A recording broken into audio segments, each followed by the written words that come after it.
আসসালামু আলাইকুম রহমতুল্লাহ। নাহমাদুহু ওয়া নুসাল্লি আলা রাসূলিল কারীম, আম্মা বাদ।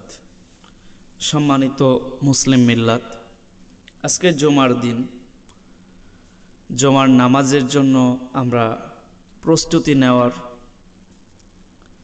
কিছু কথা বলতে চাচ্ছি, যেগুলো সুন্নাহ। জুমার দিনের অনেক কিছুই সুন্নাহ আছে, অনেকে মানি, অনেকে মানি না, আবার অনেকেই জানি না। জুমার দিন সর্বপ্রথম আপনাকে গোসল করা, এটা অত্যন্ত গুরুত্বপূর্ণ সুন্নাহ। মেসওয়াক করা, সুন্দর পোশাক পরা এবং পায়ে হেঁটে মসজিদে যাওয়া, নিকটবর্তী মসজিদে সূরা কাহাফ তেলাওয়াত করা। এমনকি জুমার দিন আসরের নামাজ থেকে শুরু করে, অর্থাৎ আসরের নামাজ পড়ার পর থেকে মাগরিব পর্যন্ত আপনি দরুদ পড়বেন, দোয়া করবেন। আল্লাহ তাআলা আপনার এই দোয়াগুলোকে কবুল করবেন। এবং চুপচাপ মসজিদে যাবেন, বসবেন, খুতবা শ্রবণ করবেন চুপ থেকে, কথা বলা যাবে না, চুপ থাকতে হবে। এটা হচ্ছে জুমার দিনের সুন্নাত।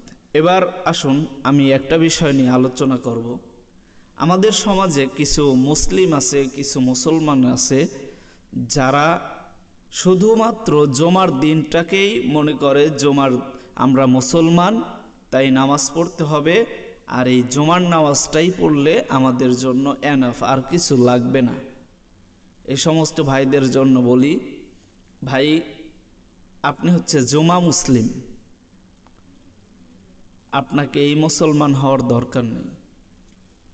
মুসলিম তো একটিই থাকবে। একটা জিনিস চিন্তা করে দেখেন, আল্লাহ সুবহানাহু তাআলা আপনাকে 70 বছর জিন্দেগি দান করেছেন, 60 বছর জিন্দেগি দান করেছেন, 24টা ঘন্টা আপনাকে দিয়ে দিলেন।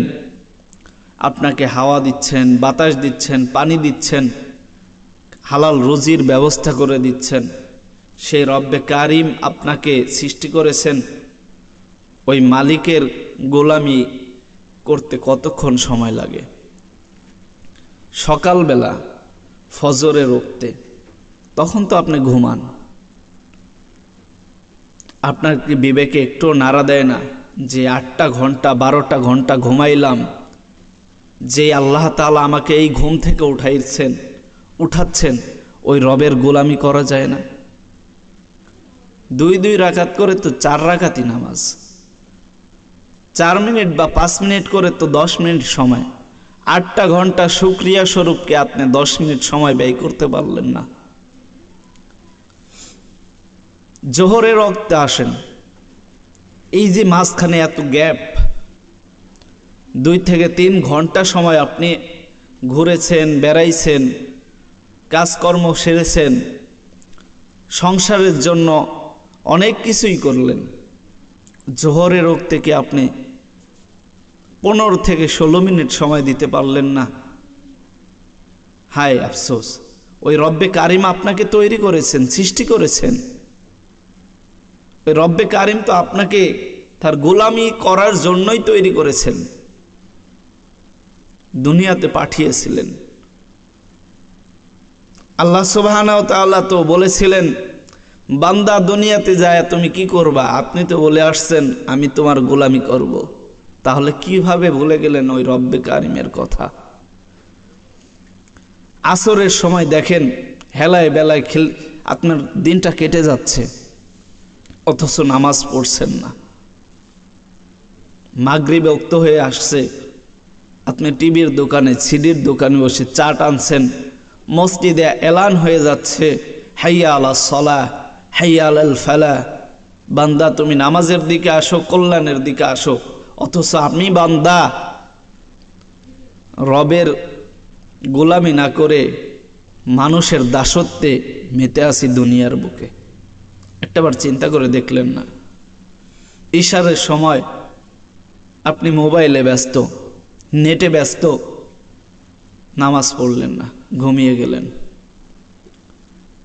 একটাবার বিবেকে নড়া দিল না আপনার একটাবারও চিন্তা হইল না। আসুন ভাই, নিজেকে পরিবর্তন করি। নিজে যে মুসলমান, সামনে যে ভয়াবহ দিনগুলো আসতেছে, ওই দিনের কথা স্মরণ করে নিজেকে পরিবর্তন করুন। আপনি চিন্তাও করতে পারবেন না কবরের আযাব কত ভয়ঙ্কর। ওই কবরের আযাব থেকে নিজেকে রক্ষা করুন, নিজেকে বাঁচান। আমার রব, আমার মালিক তো কাউকে জাহান্নামে দিতে চায় না। আপনি নিজে কামাই করে নিচ্ছি জাহান্নাম। ওই জাহান্নামের আগুন থেকে বাঁচার দায়িত্ব আমার, আপনার, আমাদের সকলের। আমরা জাহান্নাম থেকে বেঁচে জান্নাতের আশা লাভ করতে পারি না ভাই? জাহান্নামকে দূরে সরিয়ে দিয়ে জান্নাতের কাজগুলো কি দুনিয়ায় করে যেতে পারি না? নিজে একটু ভাবুন। এবং আশাবাদী যারা এই বয়ানগুলো শুনবেন, আমি নিজেও আমল করার চেষ্টা করব এবং আমল করব, সাথে আপনারাও করবেন ইনশাআল্লাহ, এই আশা ব্যক্ত করে আজকের ভিডিওটি শেষ করছি। আসসালামু আলাইকুম ওয়া রাহমাতুল্লাহ।